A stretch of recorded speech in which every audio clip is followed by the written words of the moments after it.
Donc, bonjour à tous, merci beaucoup de vous être connectés ce soir. Je suis Cécile Buisson, je suis chef de projet en scénologie à l'Institut des cancers des femmes, qui est un institut hospitalo-universitaire dirigé par la professeure Anne-Vincent Salomon et Jessica Leck, qui est sa directrice exécutive.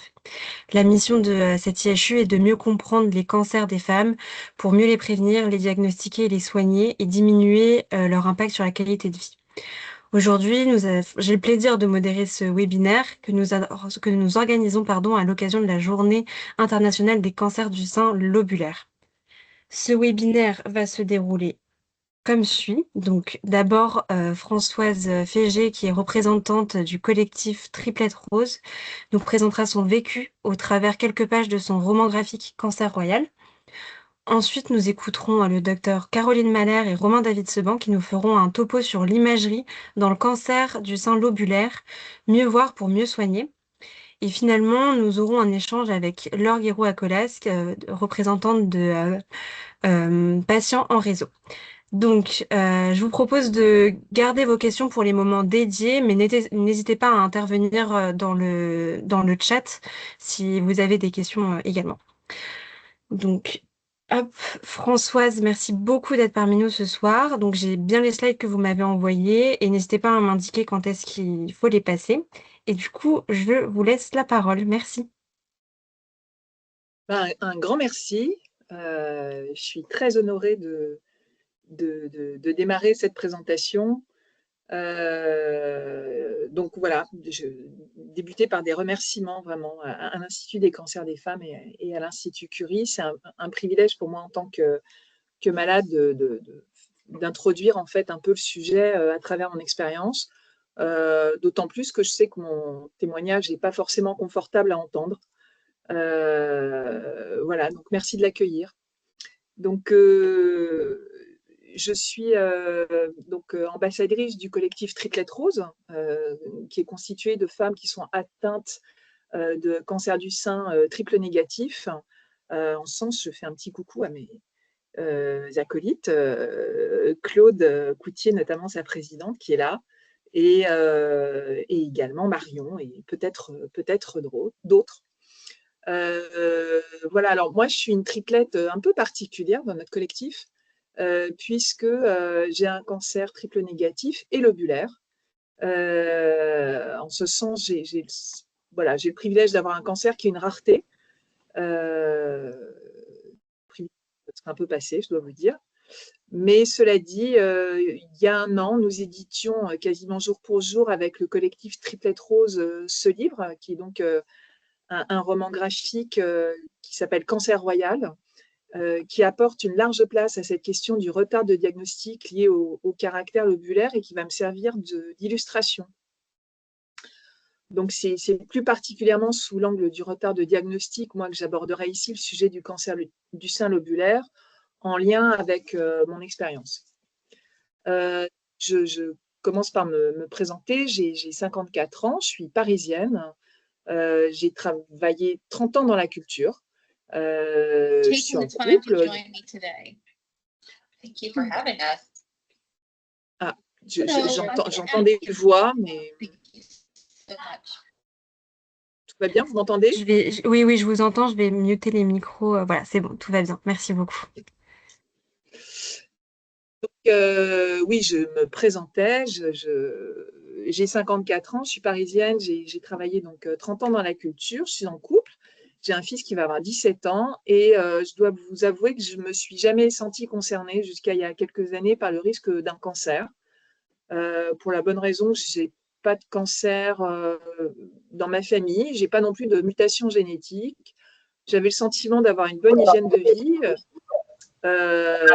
et je n'habite pas dans un désert médical, habitant Paris et suivie par une généraliste et une gynéco renommée et en qui j'avais absolument confiance. Donc, j'avais d'autre part jamais eu aucun problème pour avoir accès à des consultations ou des examens médicaux. En ce sens, je peux tout à fait me reconnaître faisant partie de la population très privilégiée. Le reste de l'histoire m'a montré que non. Et peut-être, Cécile, on peut partager la première planche de Cancer Royal, alors titrée Mon cancer du dos. Voilà, j'espère que ce livre est aussi drôle, parce que c'est très important de se moquer de son cancer. Enfin, moi, je trouve ça très important aussi, d'aborder les choses avec humour. Donc, en gros, pour vous raconter ce qui m'est arrivé, à 50 ans, j'ai commencé à observer des modifications à l'intérieur de mon sein, donc des tensions, des changements de densité. Évidemment, tout de suite alertée, je me suis rendue chez ma généraliste qui m'a prescrit une mammographie et une échographie. Je me suis rendue dans un cabinet parisien qui a pignon sur rue, où j'ai procédé donc à une mammo et une écho, et où, comme vous pouvez le voir dans la BD, le radiologue, devant la perfection de l'imagerie, m'a expliqué que sans doute je confondais mon sein et mon dos, et que, étant droitière, j'avais sans doute une douleur qui irradiait de mon dos jusqu'à mon sein.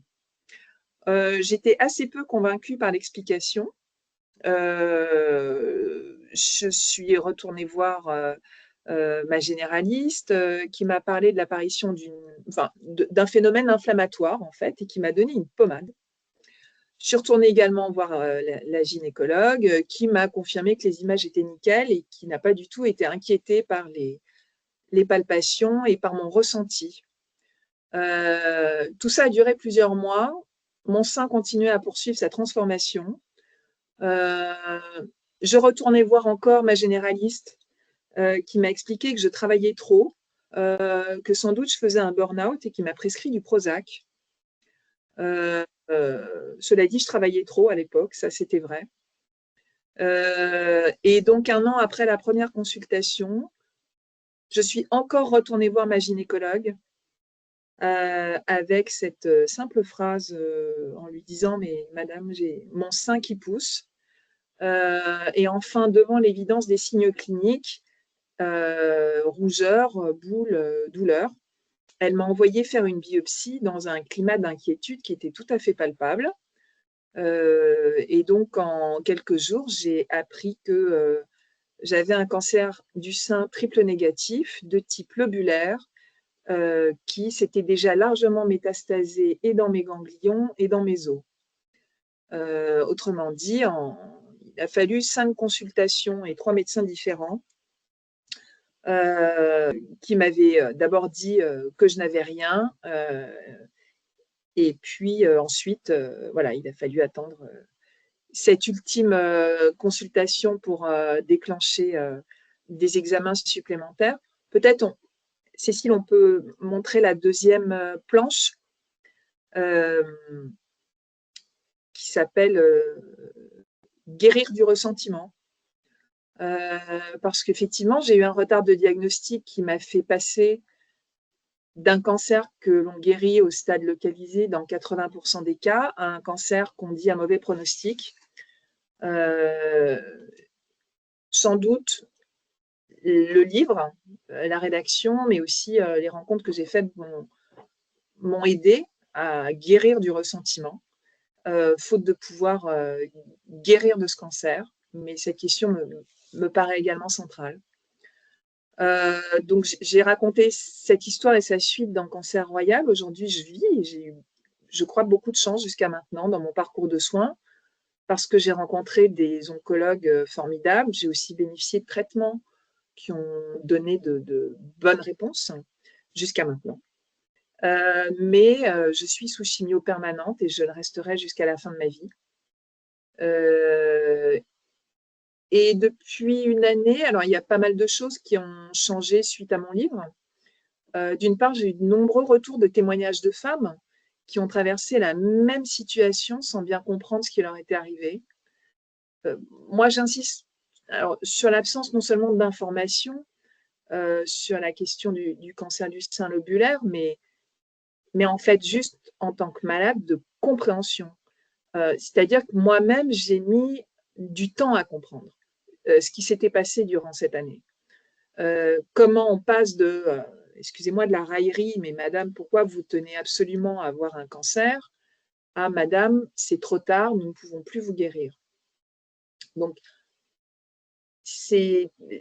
personne ne m'a expliqué. Et écrire et dessiner ces planches de BD, ça m'a personnellement permis de reprendre le contrôle sur cette histoire, de dépasser la sidération, mais ça m'a aussi donné la chance de rencontrer le collectif Triplette Rose, avec qui j'ai très vite souhaité m'associer pour sa publication, et Claude Coutier qui m'a fait rencontrer le professeur Anne-Vincent Salomon, qui donc a préfacé ce livre et qui explique très brièvement, mais très clairement, les caractéristiques du cancer lobulaire.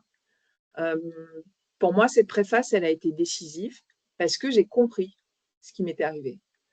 Mais depuis un an, dans les salles de chimio, sur les réseaux sociaux, suite à mes différentes prises de parole, en fait, j'entends cette histoire qui ressemble étrangement à la mienne, qui se répète pour d'autres femmes,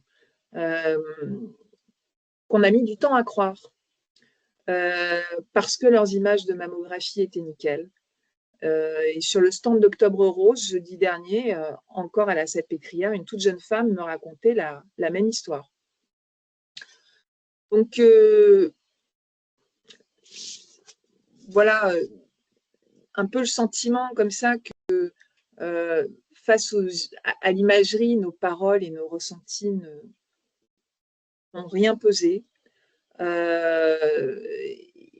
qu'il y a eu un défaut d'écoute au-delà d'un défaut d'image. Personnellement, moi, je m'étonne qu'on ne parle pas davantage de ce trou dans la raquette du dépistage et du diagnostic, parce que cancer lobulaire, il n'est pas complètement anecdotique en termes de statistiques.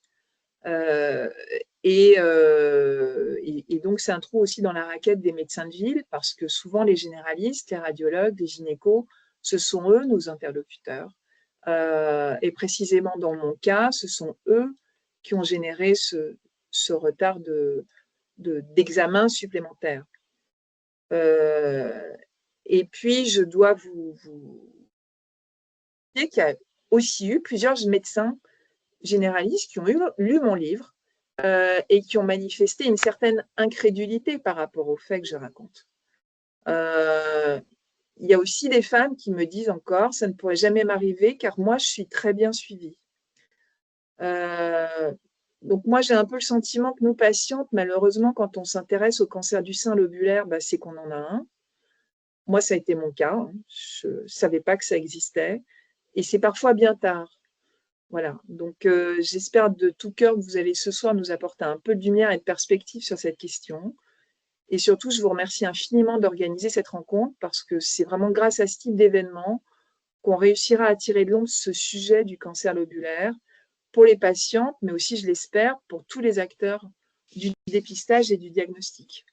Voilà, je vous remercie. Merci beaucoup pour ce témoignage, Françoise, et merci pour le partage de ces planches. Je vais maintenant laisser la parole au docteur Mahler et Seban. Je ne sais pas si vous avez des slides à projeter. Oui, bien J'arrête le sûr. partage et voilà, je vous laisse la main. Oui.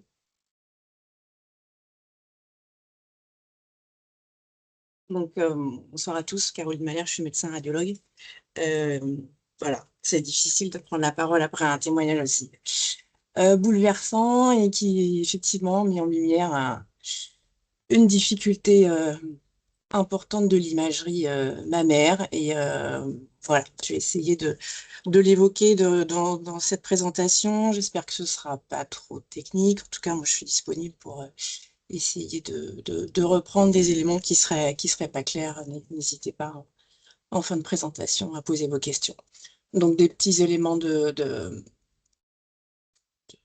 contexte. Donc, c'est le second type de cancer parmi les cancers du sein, donc environ 15% des cancers décrits. Je vois qu'il y a Lounès Géraudy, qui est pathologiste, qui dira certainement des choses plus précises sur le sujet, mais voilà, en 4H. Parallèlement à ça, le dépistage des cancers du sein, il repose sur la mammographie, avec toutes les limites de cette technique qu'on va discuter, mais qui est la seule technique qui a montré, dans des essais à large échelle, bien menés, rigoureux, que son utilisation en dépistage diminuait de 30% le risque de mortalité par cancer du sein. La difficulté du carcinome lobulaire, c'est qu'il a la particularité d'avoir perdu des éléments de cohésion cellulaire qui font que le cancer habituel, quand dit canalaire, a plutôt une forme de nodule, de masse, de boule. Mais ce type lobulaire, lui, ces cellules, elles sont un petit peu indépendantes. Donc, elles se disséminent sans créer de masse. Et donc, elles se traduisent par des signes assez subtils, cette prolifération. Donc, assez souvent, c'est rapporté en radiologie. Donc, c'est vrai que ça devrait voilà, rendre certainement plus humble et plus prudent les radiologues devant des présentations cliniques qui inquiètent, mais c'est souvent une tumeur qui va être asymétrique, c'est-à-dire, par exemple, qui va ne se voir que sur un seul de l'ensemble des clichés qui est réalisé. C'est souvent assez peu dense, donc il y a assez peu de contraste pour le détecter par rapport à la glande normale. Les microcalcifications, si vous êtes un petit peu intéressé à l'imagerie du sein, c'est un élément qu'on voit en mammographie qui est souvent alertant en cas de cancer, et dans le lobulaire, il n'y en a pas souvent. Donc c'est aussi un élément d'alerte qui manque.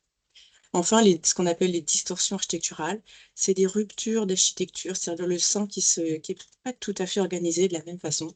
C'est un signe subtil, et on sait quand on analyse la reproductibilité, la fiabilité des interprétations radiologiques, que c'est un signe qui est, et souvent il y a de la variabilité, qui est moins robuste. Donc c'est ça les difficultés en mammographie du carcinome lobulaire. Ça explique pourquoi, comme vous l'avez témoigné, Madame Flégé, il est surreprésenté dans les cancers qui sont occultes à la mammographie lobulaire.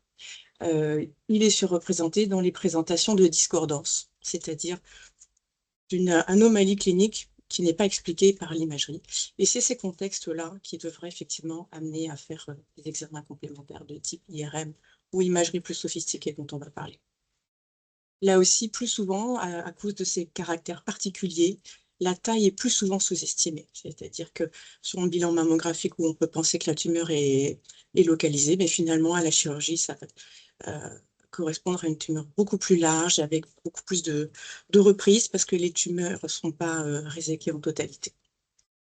Autre particularité, il y a souvent plusieurs foyers tumoraux. C'est ce qu'on appelle, nous, une multifocalité, c'est-à-dire qu'il y a plusieurs foyers cancéreux.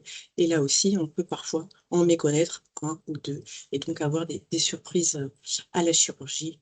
Autre aspect particulier, il y a plus de formes bilatérales au diagnostic initial par rapport au cancer plus commun qu'on appelle le canalaire. Alors, un aspect important des limites de la mammographie, dont vous entendez sûrement parler si vous y intéressez, c'est le problème de la densité mammaire.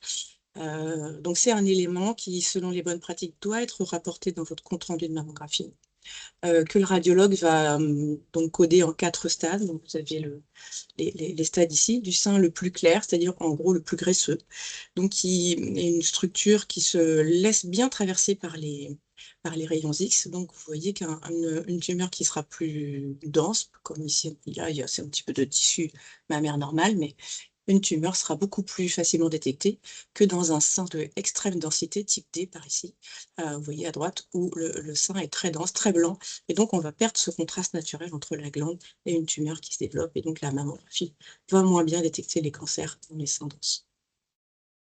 Alors, dans le dépistage, sachez qu'en France, en cas de sein dense, le radiologue doit faire un complément par échographie mammaire, donc qui va amener à être plus sensible et à rattraper des cancers qui sont manqués par la mammo.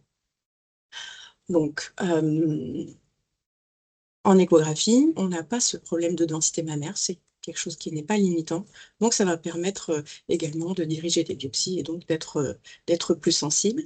Mais là aussi, comme dans toutes les modalités que je vais vous montrer, que ce soit IRM, ce profil particulier de développement du lobulaire va faire qu'on va avoir parfois des images mal définies, pas de masse vraiment circonscrite. Donc, même en échographie, on peut parfois avoir des retards diagnostiques parce que l'image n'est pas typique, il n'y a pas de nodule distinct. Donc, c'est fondamental d'avoir une comparaison aux précédents clichés, comme ces modifications sont subtiles, parce que le radiologue va parfois être plus sensibilisé, s'il voit qu'il y a une zone qui se modifie un petit peu. Vous avez ici une mammographie sur 3 années successives, où petit à petit, on voit une rétraction du parenchyme mammaire. Je sais que c'est assez subtil et c'est vraiment pas facile. Et des yeux qui sont pas experts, mais je pense que sur cette vue, le cliché en oblique, c'est peut-être plus facile. Vous voyez à droite l'examen le plus ancien, et au fil du temps, ici, la glande qui ici était normale se resserre, se densifie, et vous voyez que le mamelon se rétracte et est attiré par cette infiltration lobulaire du centre du sein. Donc, c'est un message très, très important.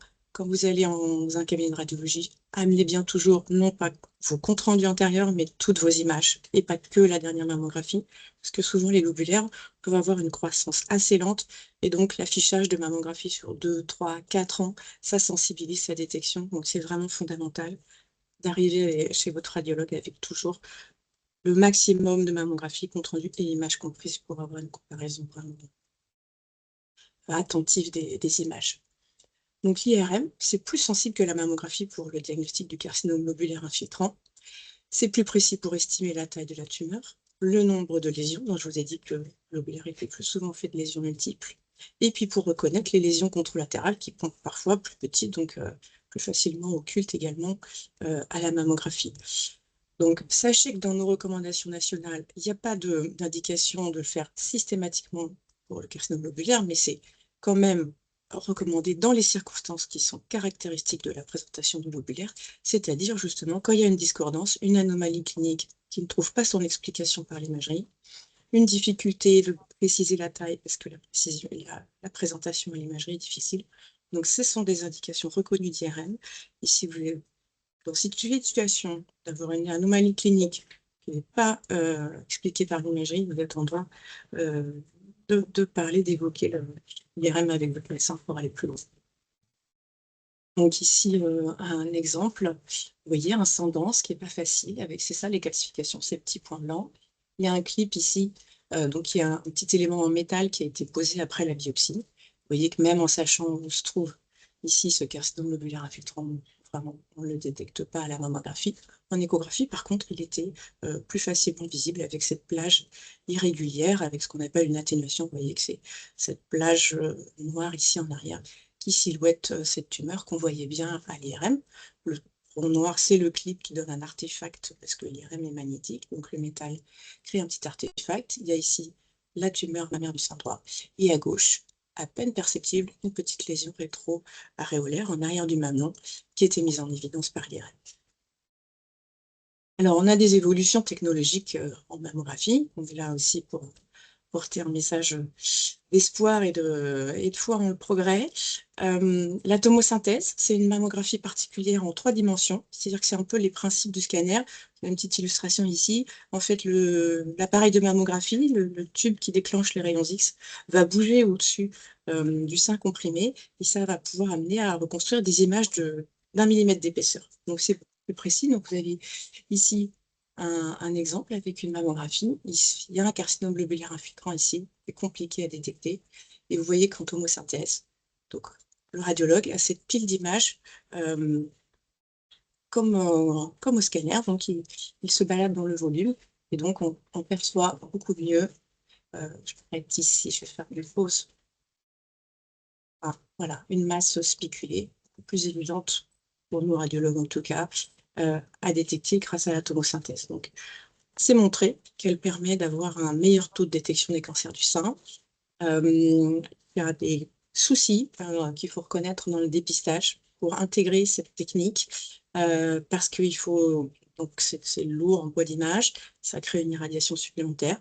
Donc il y a des freins à son déploiement, mais en tout cas, voilà, il y a du progrès pour essayer de faciliter son implémentation en dépistage organisé.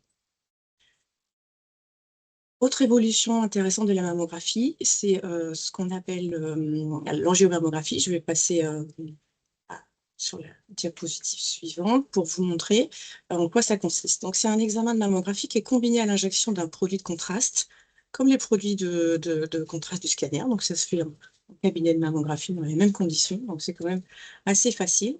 Et en modulant le faisceau de rayons X, on arrive à recombiner et à ne voir finalement que les prises de contraste, donc les zones qui sont actives.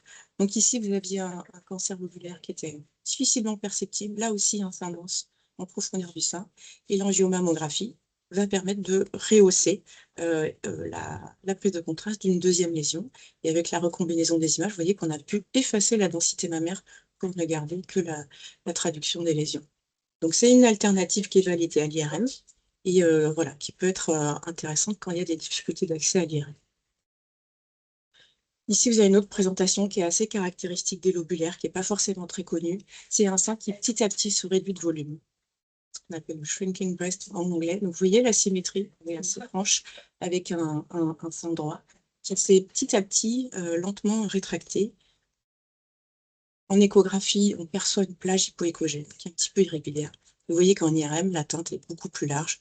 Donc, ça traduit là aussi la sensibilité meilleure de l'IRM pour évaluer l'infiltration qui était ici très étendue dans le sein par ce lobulaire étendu diffus du sang.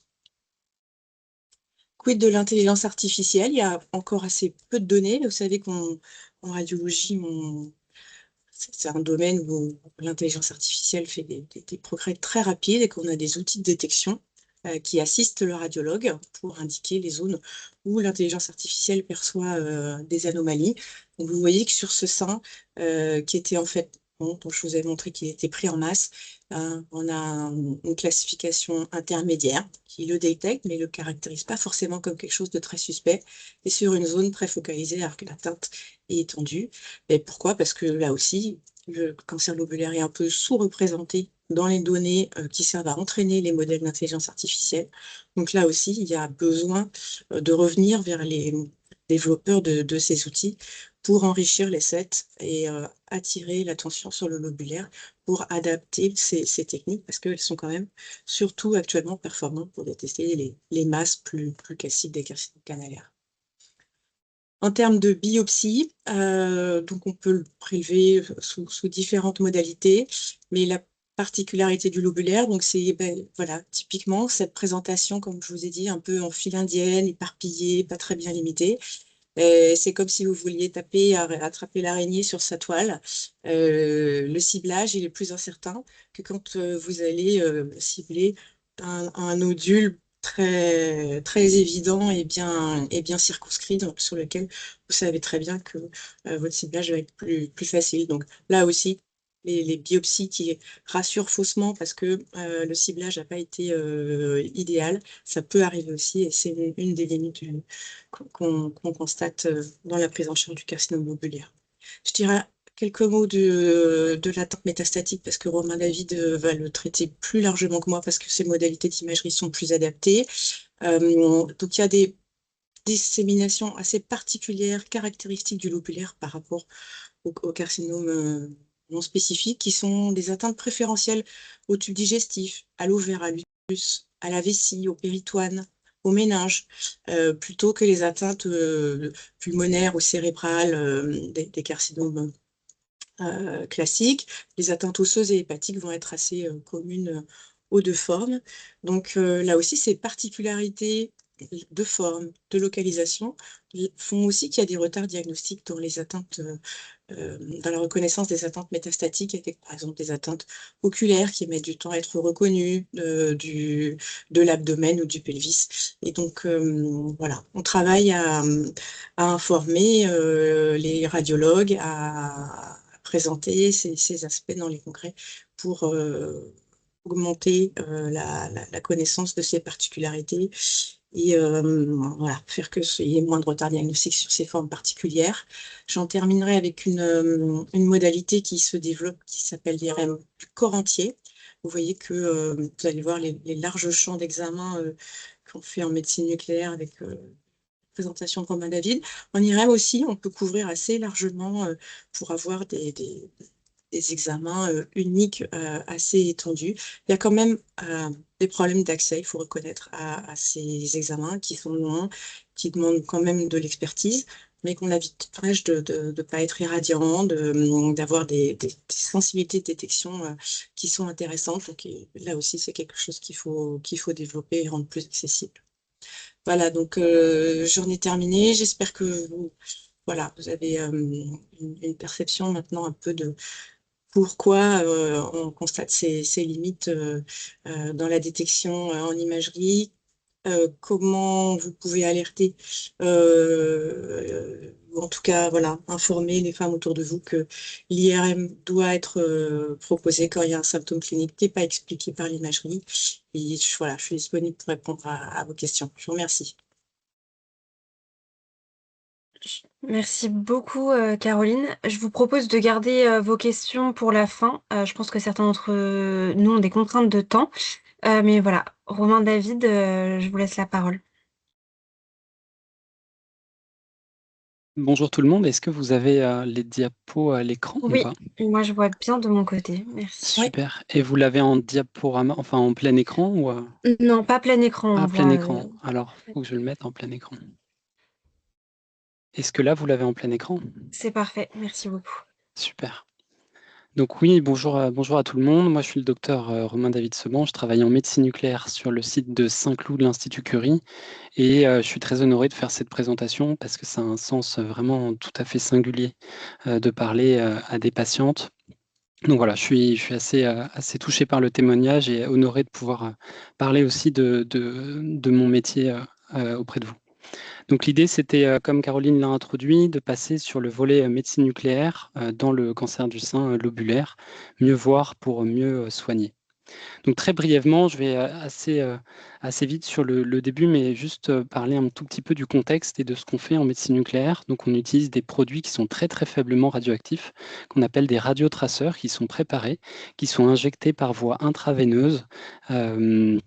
Donc avec une perfusion, et ensuite le radiotraceur diffuse dans l'ensemble du corps et vient se fixer sur les cellules tumorales ou autour des cellules tumorales selon le type de traceur qu'on va utiliser. Et ensuite on fait les images, et ensuite nous, médecins nucléaires, on interprète les images et on discute avec les médecins qui ont fait la prescription et qui ont demandé l'examen. Donc brièvement, je vais ensuite parler de l'outil principal qu'on a à notre disposition, qu'on appelle le TEP-TDM. Dans le jargon, on appelle ça le PET scanner ou le TEP scanner. Et notre examen est relativement puissant pour la raison que je vais vous expliquer, c'est que c'est vraiment 2 examens en un. On a l'aspect TEP qui donne une information sur la fonction, c'est-à-dire que le produit qu'on appelle radiotraceur dont je vous ai évoqué dans la diapo d'avant, permet de donner une information fonctionnelle, une information moléculaire, parce qu'il vient se fixer sur les cellules tumorales et décrit une fonction. Ce qu'on fait habituellement, c'est en fait, on injecte du sucre faiblement radioactif. Et ce qu'on voit, c'est la consommation de sucre par les cellules tumorales qui est plus forte que le reste des cellules dites normales. Et donc, on voit un contraste très important, comme vous pouvez voir sur l'image qui est tout à gauche en noir et blanc. Ensuite, cette imagerie TEP est combinée avec l'imagerie scanner, qui n'a pas vraiment traité Caroline, mais qui est plus du domaine de la radiologie, mais qu'on a nous aussi embarqué sur nos imageries de TEP scanner, qui donne une information anatomique, et à la fin, on fusionne les deux, et ça donne une double information, et c'est vraiment, comme je vous l'ai dit, la puissance de notre examen. On fait de l'imagerie fonctionnelle et de l'imagerie anatomique, et donc on a cette double information. Ensuite, pour revenir à la thématique du jour, et comme l'a très bien introduit Caroline, eh bien, le cancer lobulaire est finalement super différent du cancer canalaire. La forme canalaire est la forme classique, la plus fréquente, et quand on compare les deux, eh bien, on voit qu'il y a des différences quasiment à tous les niveaux. Donc au niveau histologique, au niveau biologique, au niveau génétique et aussi au niveau de l'expression des récepteurs hormonaux. Sur l'aspect histologique, on sait qu'il y a, comme l'a dit Caroline, une forme qui est plus infiltrante, qui est moins limitée, enfin moins bien limitée. C'est pas sous la forme d'une boule comme on peut le voir dans la forme canalaire. Sur l'aspect génétique, ça a aussi été évoqué. Il y a dans la forme lobulaire, par exemple, la perte de l'expression d'un gène qui est responsable de la cohésion des cellules tumorales entre elles. Donc on voit que justement, il y a cette perte de cohésion. Et sur les récepteurs hormonaux, la forme lobulaire est va plus souvent exprimer les récepteurs hormonaux, même si c'est pas 100%. Ensuite, du fait de ces caractéristiques qui sont très différentes entre la forme lobulaire et la forme canalaire, eh bien, c'est un défi pour pour tout le monde sur le plan histologique, sur le plan biologique, sur le plan de l'imagerie. Et donc là, la thématique du jour, c'est vraiment faire un focus, faire un zoom sur l'imagerie. Caroline a parlé de la mammographie, de l'échographie, de l'IRM, qui intervient à un stade que je qualifierais de dépistage, de diagnostic. Et donc ça, elle est revenue là-dessus avec le risque d'avoir un diagnostic plus tardif. Une fois que le diagnostic est fait, l'étape suivante, c'est de faire ce qu'on appelle le bilan d'extension, et c'est là que le médecin nucléaire intervient avec le TEP scanner pour en fait vérifier et de déterminer si la maladie est localisée ou si la maladie est partie dans d'autres organes et s'il y a des ganglions autour. Et là aussi, on partage les difficultés de la radiologie. Notre imagerie est moins performante que dans la forme canalaire. Et le risque, c'est de sous-estimer un peu là où se trouve la maladie. Et c'est pour ça que j'ai inscrit que le bilan d'extension était plus difficile. Alors, l'outil qu'on utilise principalement, c'est le TEP scanner avec le FDG. Le FDG, comme je vous l'ai un peu introduit tout à l'heure, c'est du sucre qui est faiblement radioactif, donc du sucre marqué. Et donc, dans les formes lobulaires, on va quand même proposer cet examen-là. Néanmoins, il arrive dans certaines situations que l'avidité pour ce traceur-là soit moindre dans certaines formes lobulaires. C'est impossible de le prédire en amont. Donc, on propose l'examen et on voit si l'examen est positif ou pas positif. On ne se pose pas vraiment cette question dans les formes canalaires, parce que dans les formes canalaires, généralement, il y a une captation du radiotraceur, donc on voit vraiment où est la maladie. Dans les formes lobulaires, c'est beaucoup plus aléatoire, et le risque, c'est de sous-estimer l'étendue de la maladie pour certaines patientes. Comme je vous l'ai mis ici, finalement, moins bien détecté, c'est aussi moins bien traité. Vous voyez l'exemple à gauche, on voit une forme canalaire avec une fixation vraiment intense au niveau du sein droit. Et sur l'image de droite, c'est une patiente qui a un cancer lobulaire et on voit dans le petit rond orange que j'ai mis, on voit un tout petit foyer de fixation qui est très très discret. Et donc, ça fait que la tumeur est vraiment moins bien visible. Et quand on voit moins bien, c'est vraiment difficile de traiter derrière.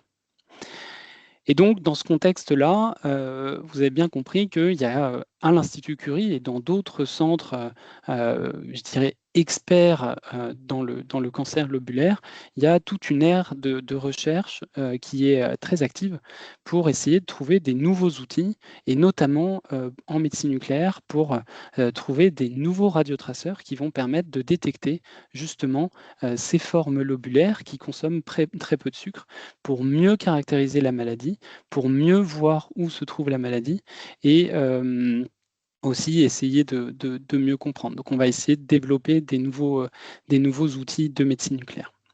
Il y a un exemple qui est vraiment très prometteur, qu'on appelle le TEP au fluoroestradiol, son acronyme c'est FES, qui se fixe sur les récepteurs aux oestrogènes. Donc comme je vous l'ai dit, c'est vraiment de l'imagerie moléculaire, de l'imagerie fonctionnelle. Et cette imagerie est positive si les cellules tumorales expriment les récepteurs aux oestrogènes.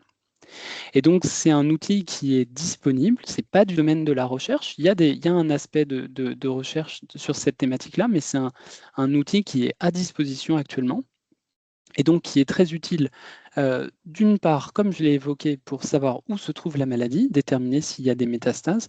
Et le deuxième gros avantage, c'est qu'on peut, avec cet examen-là, savoir quel traitement choisir.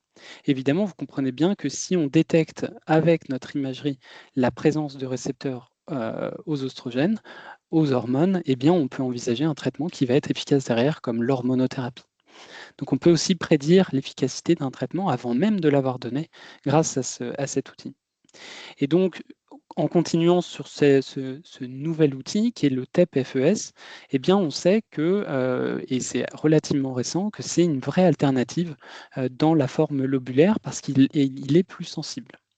Et donc là, cette publication dans le journal Radiology, qui est le journal le plus célèbre dans le domaine de l'imagerie médicale, donc un résultat qu'il faut vraiment prendre en compte, qui montre que le staging, c'est ce qu'on appelle le bilan d'extension, c'est déterminer, comme je vous l'ai dit, s'il y a des métastases ou pas.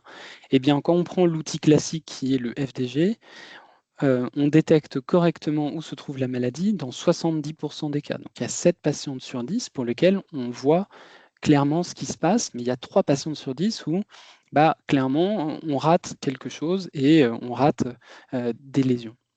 Et quand on utilise le fluoroestradiol, donc le nouvel outil qui est prometteur dont je vous parle, eh bien ce chiffre de 70% monte à 90%. Et donc on fait un bilan de la maladie qui est correct pour 9 patientes sur 10.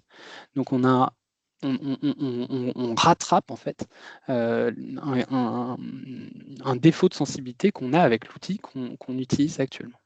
Et donc là, je vous ai mis les images parce que c'est assez révélateur. Cette patiente, en fait, a eu les 2 examens et vous voyez sur l'image de droite, donc avec le libellé bleu, c'est un TEP avec du FDG et sur le libellé orange, c'est du FES, donc le fluoroestradiol. Et cette patiente avait, au niveau du sein droit, une forme canalaire. La forme canalaire était positive en FDG et en FES. Donc là, jusque-là, rien de particulier. Par contre, au niveau du sein contralatéral, donc au niveau du sein gauche, il faut inverser les images. Donc c'est le sein droit et du côté gauche sur l'image. Et en FDG, en fait, il n'y avait pas de captation significative au niveau du sein gauche. Et avec le fluoroestradiol, eh bien, on voit une tumeur au niveau du sein gauche, qui était une tumeur lobulaire, avec des ganglions qui étaient juste au-dessus, au niveau du creux axillaire, et qui n'avaient pas du tout été détectés par l'outil qu'on utilise classiquement.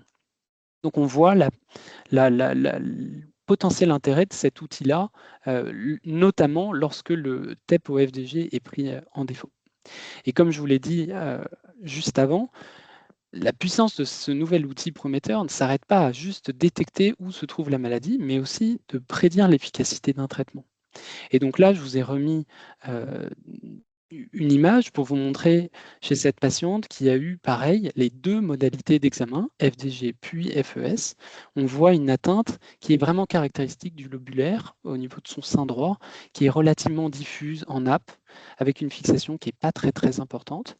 Et au niveau de l'examen TEP-FES, on ne voit pas du tout de fixation. Et donc là, on en déduit qu'il n'y a pas d'expression des récepteurs aux oestrogènes. Et dans ce cas-là, eh bien, on peut s'attendre à ce qu'il n'y ait pas un bénéfice de l'hormonothérapie. Cette patiente a quand même été traitée par hormonothérapie parce que l'histologie disait il y a des récepteurs, sauf que nous, sur l'imagerie, il n'y avait pas de fixation. Donc nous, on a challengé ça et l'hormonothérapie a été mise en place. Et très rapidement, il y a eu une explosion de la maladie avec des métastases qui sont apparues, comme on peut le voir sur l'imagerie que vous avez tout à droite. Donc on peut mieux faire le bilan d'extension de la maladie avec cet outil-là, mais aussi prédire l'efficacité ou l'absence d'efficacité de l'hormonothérapie en fonction de nous, la présence d'une fixation qui signale la présence de récepteurs aux oestrogènes et récepteurs hormonaux plus globalement. Comme je vous l'ai dit, il y a d'autres radiotraceurs qui sont en cours d'étude. Là, ça rentre vraiment dans le domaine de la recherche.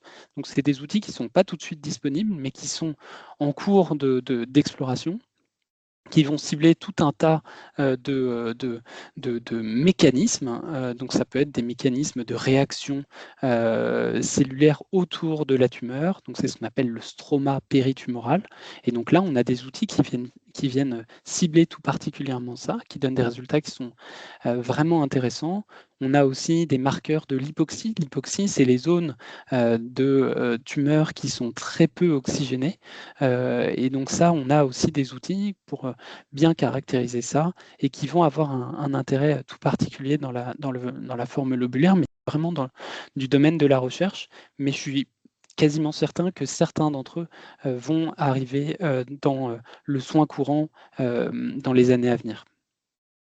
Et le dernier point que je voulais aborder avec vous ce soir sur l'aspect de la médecine nucléaire, c'est que finalement, notre travail ne se limite pas à l'aspect imagerie, à l'aspect diagnostic, mais on a aussi une valence thérapeutique, c'est-à-dire qu'en fait, notre radiotraceur peut avoir une valence simplement diagnostique, mais en fait, avec certains types de radiotraceurs, on peut avoir un effet de traitement, et donc c'est ce qu'on appelle la radiothérapie interne vectorisée. Et donc, en fait, notre radiotraceur, en se fixant sur les cellules tumorales, peut les détruire. Et donc là, c'est quelque chose qu'on voit dans d'autres types de cancers qui ne touchent pas le cancer du sein. C'est notamment le cas du cancer de prostate, de certaines tumeurs rares, dites tumeurs neuroendocrines. Mais il y a une vraie ère de recherche sur cette thématique-là, dans le cancer du sein notamment. Et encore une fois, c'est des choses qui vont arriver dans les mois et dans les années à venir. En tout cas, ça existe dans le cadre d'essais cliniques. Et notamment à l'Institut Curie, ça va démarrer très, très, très rapidement. Donc les messages à retenir, globalement, il y en a un certain nombre dans cette présentation. J'ai essayé de faire le plus clair. Il y a forcément des points que j'ai un peu survolés ou pas forcément abordés, mais j'ai essayé d'aller au plus important.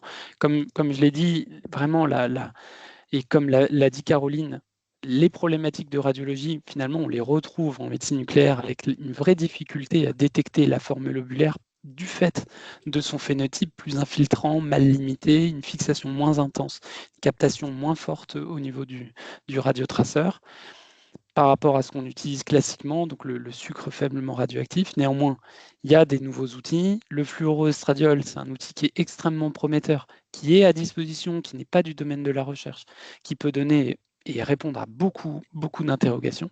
Et l'avenir, c'est des nouveaux radiotraceurs qui vont cibler d'autres mécanismes. Et évidemment, ce qu'on appelle la radiothérapie interne vectorisée, on va avoir un effet thérapeutique. Et cette radiothérapie interne vectorisée va venir s'ajouter aux thérapies qui sont actuellement disponibles, comme l'hormonothérapie, la chimiothérapie, l'immunothérapie, ainsi de suite. Voilà, je vous remercie. Et si vous avez des questions, n'hésitez pas.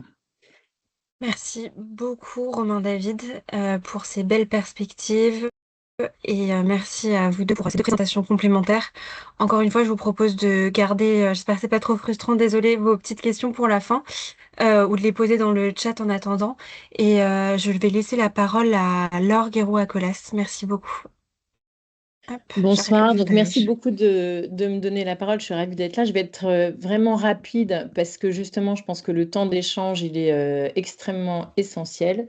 Et donc, je vais partager mes slides pour vous apporter un éclairage un peu différent. Est-ce que vous voyez, tac, tac, tac, ça, diaporama, voilà, toc. Est-ce que ça marche? Ça marche très bien, merci Laure. Parfait. Donc en fait, là, merci d'abord pour ce témoignage extrêmement important sur cette difficulté diagnostique que nous a rappelé Françoise et cet éclairage hyper pointu et là aussi très éclairant des deux médecins radiologues et de médecine nucléaire. Donc en gros, ce qu'il faut qu'on se redise, c'est que ces cancers lobulaires, ils touchent finalement quand même 15% des patients touchés par des cancers du sein. Ils sont, et en fait, il y a aussi toutes les diversités, c'est-à-dire qu'il y a des patientes, majoritairement d'ailleurs hormonodépendantes, mais aussi HER2+, ou triple négative. Donc en fait, c'est vraiment, on va dire, un autre endroit du sein qui est malade, mais on va retrouver d'autres caractéristiques. Et on voit bien les difficultés diagnostiques, mais aussi de suivi, et c'est ce qui nous interroge là. Alors nous, mon réseau cancer du sein, en 2 mots, c'est un réseau social privé qui est en fait un des projets de notre association qui s'appelle Patients en réseau. Nous, on est une association digitale, donc on propose entre guillemets des cocons fermés en ligne où on va pouvoir échanger entre patientes et retrouver entre guillemets un certain nombre d'infos. Puis on fait d'autres choses avec d'autres sur tout ce qui est innovation, accès à l'innovation, etc. Et donc ça, je passe. On va pouvoir faire plein de choses, mais je vais vous le montrer avec l'exemple du cancer lobulaire.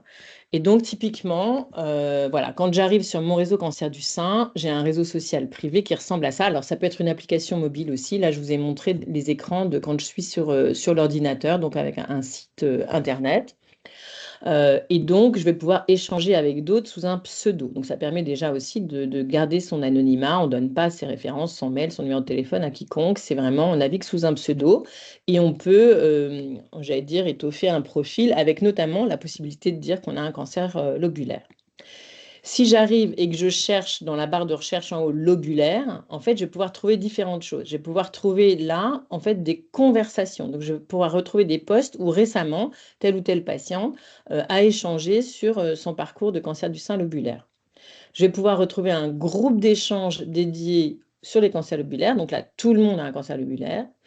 Je vais pouvoir retrouver des dossiers d'information. Alors, pour être sincère, aujourd'hui, en dossier d'information, on n'en a qu'un. C'est en fait, on relaie une brochure qui a été créée par l'Association internationale européenne sur les cancers lobulaires et qui est éditée dans plusieurs langues. Et on en a parlé notamment avec Claude Coutier et les triplettes l'année dernière. Il y a certainement des projets pour, on va dire, étoffer, refaire une brochure où, avec le retour des patientes, justement, on peut avoir plus d'infos plus précises à lire en fait toute l'année. Ensuite, toujours quand on scrolle, en fait, on va pouvoir retrouver des événements. Donc aujourd'hui, typiquement, on retrouvait, ou ces derniers jours, la conférence d'aujourd'hui. On va pouvoir retrouver des replays de webconférences. Et là, je vous invite éventuellement à écouter la conférence qui a été faite l'année dernière avec l'IHU Cancer des femmes, avec d'autres intervenants et qui a expliqué aussi d'autres particularités du cancer lobulaire et notamment la fameuse icadérine, là, qui est donc entre guillemets un espace de recherche, puisque c'est une caractéristique de la maladie qui pourrait peut-être un jour devenir une cible thérapeutique. On retrouve les résultats de l'enquête qu'on avait faite l'année dernière sur la perception de ces maladies. Et encore dans l'annuaire, par exemple, l'Association internationale des cancers lobulaires. Donc, ça permet éventuellement de retrouver d'autres infos auprès d'autres patientes internationales. Si je rentre dans ce groupe lobulaire, donc dans les espaces des groupes, donc on a plein de groupes différents. Vous voyez des groupes qui peuvent être spécifiques au cancer du sein. Là, donc on a 2 exemples, lobulaire ou les méta. Donc là, toutes les patientes ont des cancers méta. Mais on a aussi des groupes transverses sur différents sujets comme le travail. Et quand je rentre dans le groupe spécifique lobulaire, j'ai alors là, c'est un petit peu moins joli parce que c'est juste des discussions, on va dire.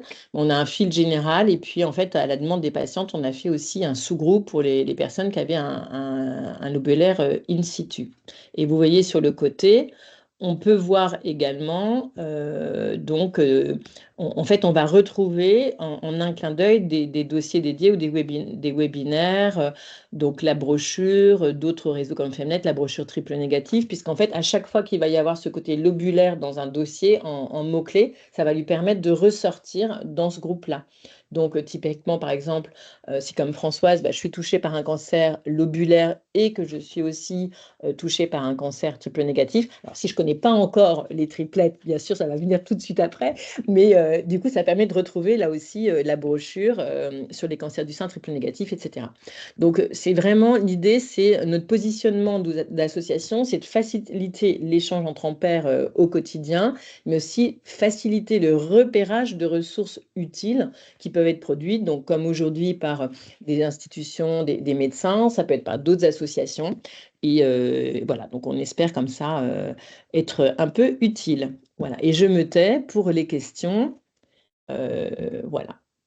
Parfait, merci beaucoup Laure.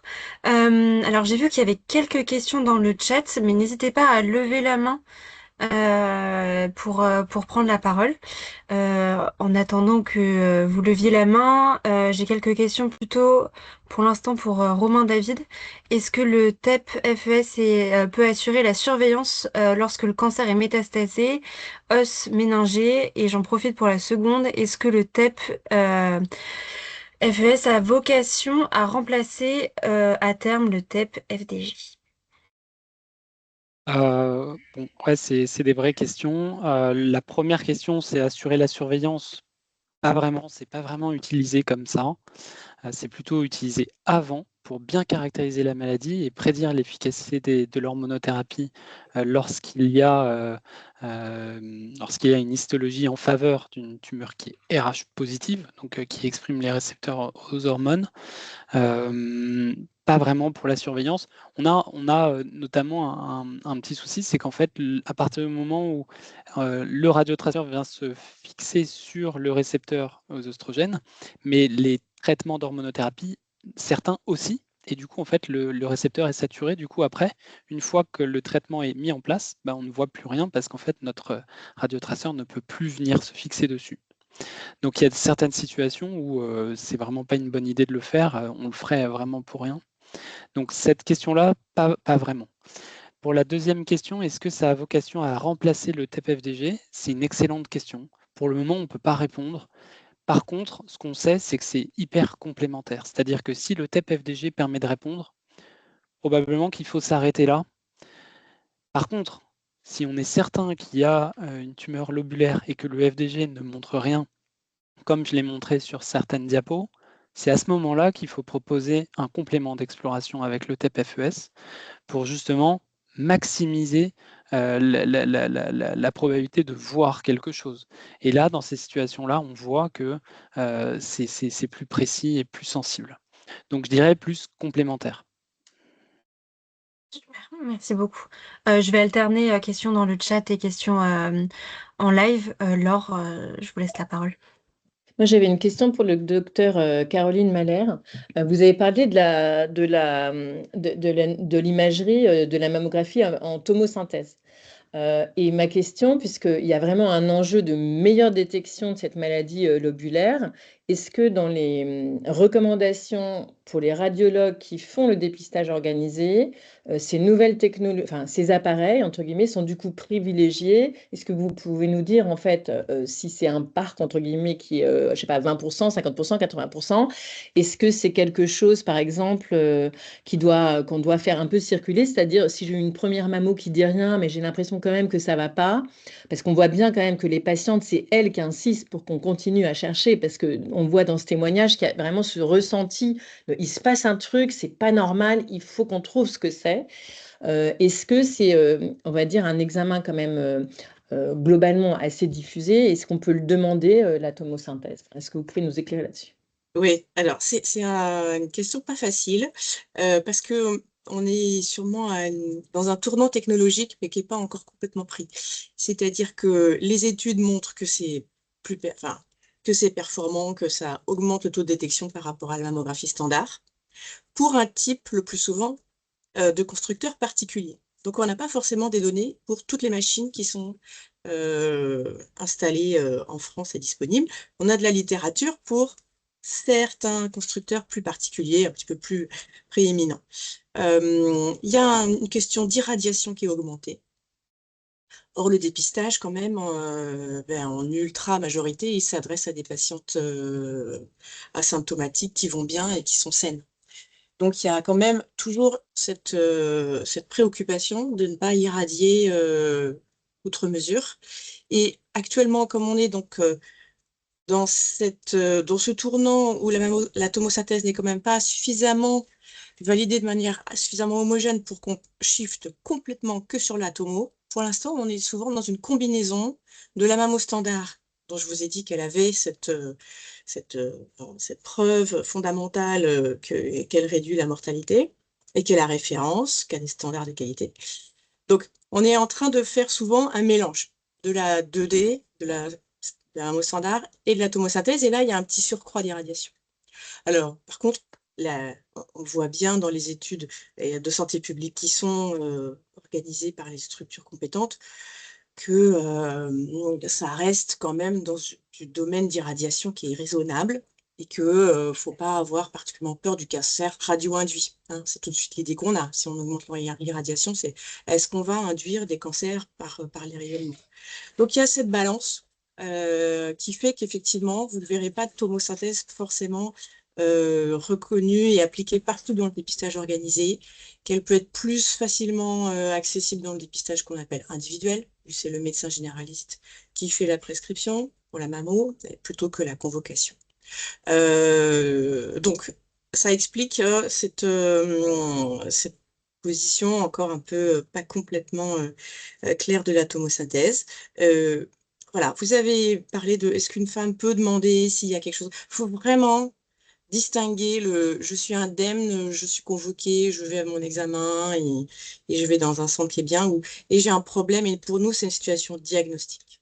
Une femme qui se plaint de quelque chose, on n'est plus dans le dépistage. On est dans une situation diagnostique et donc on fait ce qu'il faut pour. Et donc ça peut aller même au-delà de la tomosynthèse, c'est l'angiomammographie, l'IRM, l'échographie et le suivi rapproché pour voir s'il y a une modification, aller plus loin. J'espère que j'ai répondu clairement. Merci beaucoup. Super, merci beaucoup. Je passe juste à la question. Claire, je vois que vous levez la main. J'allais lire votre question dans le chat vu que j'alterne. Je vous laisse peut-être prendre la parole et après je laisserai la parole à Madame De Decker. Ah oui, mais en effet, j'ai eu des problèmes, je ne savais pas, j'apparaissais pas. Mais c'est la question que j'ai posée dans le chat. Est-ce que vous m'entendez? Oui, Oui, on vous entend. En fait, ma question portait sur le bilan d'extension initial pour les cancers lobulaires, étant donné qu'il y a souvent du retard au diagnostic. Donc moi, j'ai pas du tout la même situation que la personne qui a témoigné au début, à savoir que moi, j'ai eu aucun signe, aucun symptôme. C'est vraiment l'imagerie qui a fini par détecter mon cancer lobulaire. Merci à la deuxième relecture, parce que depuis des années, j'avais des premières relectures ACR1, et puis subitement, quand c'est passé en deuxième relecture, la première année, pof, ACR5, cancer. Voilà. IRM, biopsie, voilà. Heureusement, je pense le développement était lent, en effet. Euh, je pense, en regardant les images précédentes, qu'il y a eu peut-être 6 ans, 4 à 6 ans de retard, parce qu'on voyait une différence d'image entre 6 ans avant et 4 ans avant.